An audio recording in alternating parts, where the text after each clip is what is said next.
پیارے بچوں، ایک دفعہ کا ذکر ہے کہ ایک چڑیا جنگل میں ایک پیڑ پر بیٹھی تھکی تھکی اور اداس نظر آ رہی تھی۔ یہ چڑیا بہت خوبصورت اور رنگین تھی۔ وہ روز صبح اپنے اور اپنے بچے کے لیے کھانا ڈھونڈنے جاتی تھی۔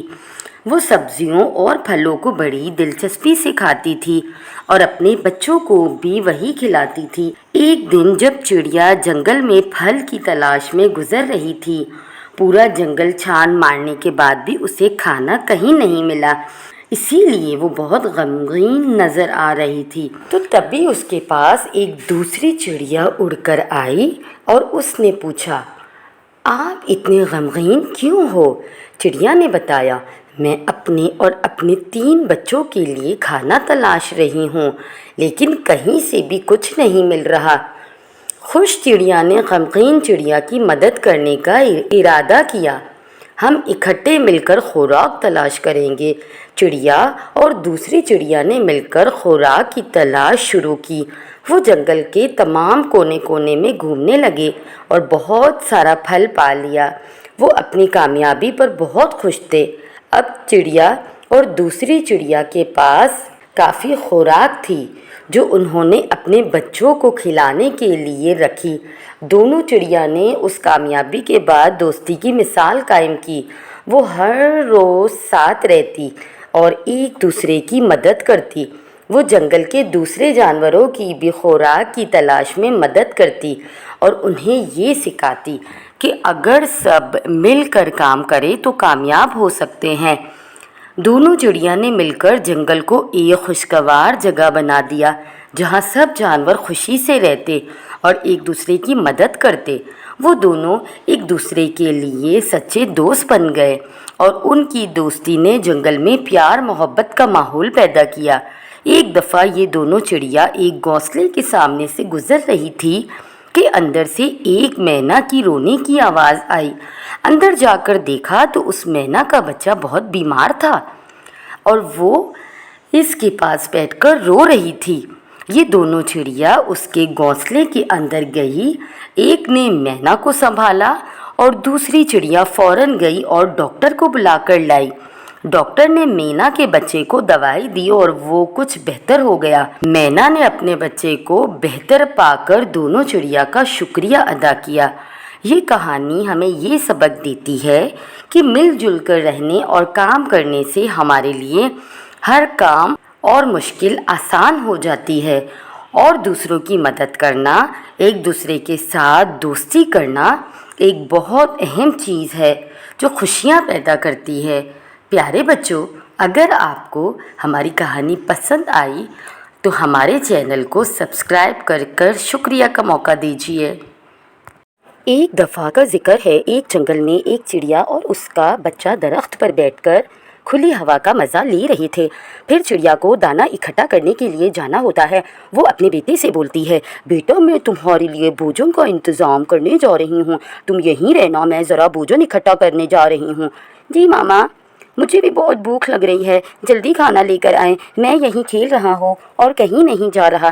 وہ چڑیا وہاں سے چلی جاتی ہے اور پیچھے ایک بلا اس کے بیٹے کو مار کر بھاگ جاتا ہے۔ اس کے بیٹے کی وہیں موت ہو جاتی ہے۔ جب وہ دانا جمع کر کے آتی ہے تو یہ دیکھ کر بہت روتی ہے، ہائے میرے بچے کو کیا ہوا، میرا بچہ، اب میں کیسے جیوں گی اس کے بغیر۔ اٹھو میرے پیارے بیٹے، اٹھو، جلدی سے اٹھو، میں تمہیں نہیں مرنے دوں گی، جلدی اٹھو، مجھ سے بات کرو۔ یہ شور سن کر چڑا اور جنگل کے دوسرے پرندے وہاں آ جاتے ہیں۔ چڑا بھی اپنے بچے کو مرا ہوا دیکھ کر رونے لگتا ہے۔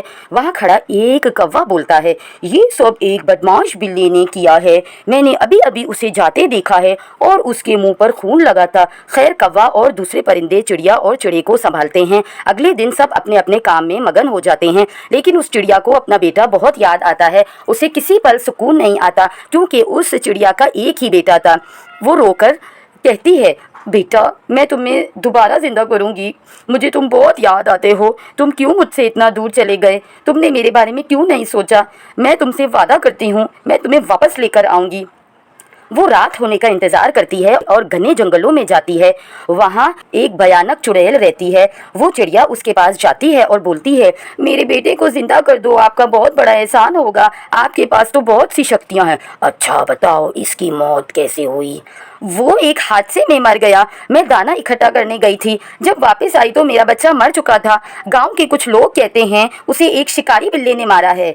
अच्छा ठीक है, रो मत, मैं तुम्हारे बच्चे को जिंदा कर दूंगी, लेकिन सिर्फ जिस्म ही तुम्हारे बच्चे का होगा। वो तुम्हारी कोई बात नहीं मानेगा और उसमें कुछ काली शक्तियाँ भी होंगी। हो सकता है वो तुम लोगों को नुकसान भी पहुँचाए। कोई बात नहीं, वो मेरी बात ना माने, मुझे सिर्फ अपना बेटा चाहिए, तुम उसे जिंदा कर दो। सुन, तू अंधी मत बन, जरा सोच के जवाब दे। चुड़ैल के बहुत समझाने पर भी जब वो चिड़िया नहीं मानती तो फिर ठीक है, तू कल आकर अपना बच्चा ले जाना। और वो चिड़िया वहाँ से चली जाती है और बहुत बेसब्री से कल रात का इंतज़ार करती है। वहाँ चुड़ैल कुछ मंत्र पढ़कर उस चिड़िया के बच्चे को दोबारा जिंदा कर देती है और इतनी देर में वो चिड़िया भी वहाँ आ जाती है और अपने बच्चे को जिंदा देखकर बहुत खुश हो जाती है। घर आकर उसे बहुत प्यार करने लगती है कि चिड़ा वहाँ आ जाता है। ये तुमने क्या किया? मरे हुए लोग भी कभी जिंदा वापस आए हैं?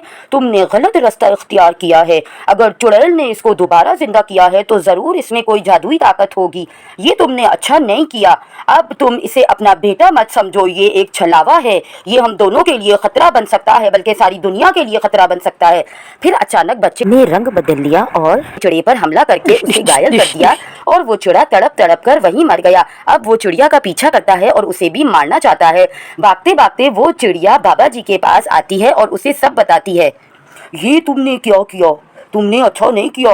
तुमने काली शक्तियों से इस बच्चे को दोबारा जिंदा किया है। अब वो बच्चा इस दुनिया में बहुत तबाही मचाएगा और वो तुम्हें भी नहीं छोड़ेगा। मुझे माफ़ कर दें बाबा जी, आप कुछ हल निकालें। बाबा जी वहीं कुछ मंत्र पढ़ने लग जाते हैं। वहाँ बच्चे की काली शक्तियों की वजह से वो बच्चा जहाँ से गुजरता है वहाँ के चरिंद परिंद अपने आप मरने लगते हैं। फिर वो बच्चा भी चिड़िया को ढूंढते ढूंढते बाबा जी के पास आ जाता है और बाबा जी के मंत्र पढ़ने की वजह से अचानक वो बेहोश हो जाता है और उसमें से एक बच्चे की रूह बाहर निकलती है और अपनी माँ को बोलती है, मामा मरे हुए लोग कभी जिंदा नहीं होते, ये बात हमेशा याद रखना। और ये बोलकर वहाँ से चला जाता है। अब चिड़िया बहुत दुख में रो रही थी कि उसने अपने बच्चा तो खोया और अपनी बेवकूफ़ी की वजह से चिड़े को भी खो दिया। अब वो अकेली रह जाती है और उसे अपने किए पर बहुत पछतावा होता है। वो बहुत दुख में रोती है। और दोस्तों, आप लोग जाते जाते सब्सक्राइब का बटन भी दबा के जाओ। ईद उल अज़हा से पहले 1000 सब्सक्राइबर पूरे करवा दें और बेल आइकन भी प्रेस करके जाओ ऐसी कहानियाँ बर वक्त देखने के लिए। अल्लाह हाफिज़। एक दफ़ा का जिक्र है कि जंगल में बड़ा गर्मी का मौसम था और टोनी चिड़िया के आंगन में एक जाम का दरख्त था। टोनी चिड़िया के दरख्त में जब भी जाम उगते तो टोनी चिड़िया पूरे जंगल में मिल बांट कर वो जाम खाती थी। जंगल के सारे परिंदों को टोनी के जाम बहुत पसंद थे। एक दफ़ा टोनी जाम लेकर तोते के घर जाती है। अरे डॉली बहन, मेरे पेड़ पर बहुत सारे जाम उगे तो मैंने सोचा कि क्यों ना मैं जंगल के सब परिंदों के लिए जाम लेकर जाऊँ। अच्छा किया टोनी, ये तुमने, मेरा बबलू तो कल से जाम खाने की जिद कर रहा था। बेटा बबलू, ये देखो टोनी आंटी आपकी फेवरेट चीज़ लाई है। वाओ जाम! टोनी आंटी आप बहुत अच्छी हैं। हाँ हाँ हाँ हाँ, अरे बच्चों की तो ज़िंदगी ही और होती है। अब टोनी कव्वे के घर जाती है आम देने के लिए। अरे कव्वे भैया दरवाज़ा खोलो, मैं हूँ। कौन है भाई, कौन परेशान करने आ गया है? अरे टोनी तुम इस वक्त क्या करने आई हो? वो दरअसल कव्वे भैया इस साल जाम बहुत सारे हो गए हैं, इसीलिए मैं सबको जाम बांटने आई हूँ। ओह अच्छा, वरना मैं तो सोच रहा था कि टोनी ये सारे अकेले ही खाएगी और किसी को हवा तक नहीं लगने देगी। नहीं नहीं कव्वे भैया, ऐसी बात नहीं है, जाम की खुशबू तो बहुत मज़ेदार है। अच्छा मैं चलती हूँ, मुझे बाकी परिंदों को भी जाम देना है। टोनी चिड़िया वहाँ से चली जाती है। वाह, ये जाम तो बहुत लजीज हैं। टोनी के पेड़ पर बहुत सारे हैं, वो सारा थोड़ी बांटेगी, पहले खुद पेट भर के खाएगी, फिर जो बचेगा वो सब परिंदों को देगी। अब कालू कव्वे के दिल में लालच आ जाती है। वो सोचता है इतने जाम में तो मेरा पेट नहीं भरेगा, मुझे और भी चाहिए। मुझे कुछ भी करके टोनी से आधा दरख्त लेना पड़ेगा। अभी तो रात हो रही है, ठीक है सुबह जाकर टोनी की खबर लेता हूँ। अगले दिन वो कौवा टोनी के घर जाता है। अरे टोनी तुमसे कुछ बात करनी है, थोड़ी देर के लिए बाहर आओ। टोनी बाहर आती है। फिर कौवा बोलता है, ये देखो तुम्हारा दरख्त मेरे घर से टकरा रहा है। हाँ तो क्या हुआ टोनी, तुम अपना इतना दरख्त कटवा लो जो हिस्सा मेरे घर तक पहुँच रहा है। लेकिन कव्वे भैया जंगल में तो ऐसा होता है, मैं दरख्त कैसे कटवाऊं? ऐसे तो मेरा दरख्त खराब हो जाएगा। अगर तुम दरख्त कटवा नहीं सकती तो ऐसा करो कि उतना हिस्सा मुझे दे दो, फिर मैं खुद ही इस बात से निमट लूंगा। मैं तुम्हें कल तक का टाइम देता हूँ, सोच कर बताना, और हाँ, बुरा नहीं मानना। फिर वो चला जाता है। टोनी बहुत परेशान हो जाती है। टोनी समझदार उल्लू के पास मशवरा करने के लिए आती है। अच्छा तो ये बात है, तुम ऐसा करो, कौवे को वो हिस्सा दे दो, क्योंकि अगर तुम कटवाओगी तो तुम्हारा ही नुकसान होगा। तुम बात नहीं बढ़ाओ, कोई रास्ता भी नहीं है तुम्हारे पास। फिर अगले दिन वो कौवा जवाब लेने आता है और जवाब सुनकर खुश हो जाता है। और चिड़िया कालू कौवे से कहती है कि मेरी एक शर्त है, अब तुम इस दरख्त के बारे में कुछ नहीं बोलोगे। वो हामी भर के वहाँ से चला जाता है और उसके हिस्से से पेट भर के जाम खाता रहता है और धीरे धीरे उस तरफ के सारे जाम खत्म हो जाते हैं। अरे ये क्या, मेरी तरफ के सारे जाम खत्म हो गए? और कौवा फिर अपना दिमाग लगाता है और चिड़िया के घर वापस जाता है। बहन, वो दरअसल तुम्हारे जाम के दरख्त हवा से उड़कर मेरी तरफ पत्ते गिरते हैं। मुझे बहुत मेहनत करके साफ करना पड़ता है। मुझे असल में सफाई की आदत है और गंदगी से मुझे बड़ी नफरत है। क्या तुम अपना दरख्त कटवा सकती हो? फिर चिड़िया कहती है, क्या? अरे कौवे भैया, ये तो जंगल है, यहाँ तो हर तरफ आपको पत्ते ही पत्ते मिलेंगे। और वैसे भी आधा दरख्त देते हुए मैंने आपको बोला था कि अब आप मेरे दरख्त के बारे में कुछ नहीं बोलेंगे। मुझे गंदगी पसंद नहीं। अच्छा तो यूं करो कि तुम इस दरख्त को कटवाओ नहीं, बल्कि सारा दरख्त मुझे दे दो, फिर मैं इसकी खुद ही सफाई कर लूंगा। नहीं कौवे भैया, मैं ऐसा नहीं कर सकती। हमारी तो बात हुई थी कि तुम दरख्त के बारे में अब कुछ भी नहीं बोलोगे। अरे मैं दरख्त के बारे में कहाँ कुछ बोल रहा हूँ, मैं तो दरख्त के पत्तों के बारे में बोल रहा हूँ। ये तो आप बेईमानी कर रहे हैं। अब मैं कुछ नहीं कर सकता, मैं तुम्हें कल तक का टाइम देता हूँ, सोच कर बताना। और हाँ चिड़िया, प्लीज बुरा नहीं मानना, मुझे गंदगी से चिढ़ है, इसीलिए ऐसा कर रहा हूँ। इतना बोलकर वो कौवा वहाँ से चला जाता है। वो चिड़िया फिर परेशान हो जाती है और वो समझदार उल्लू के पास मशवरा करने जाती है। क्या, ये तो हद ही हो गई, ऐसा थोड़ी होता है। इसने तुम्हारे साथ चालाकी की है, तुम भी चालाकी करो। मेरी बात ध्यान से सुनो। वो टोनी के कान में कुछ बात करता है।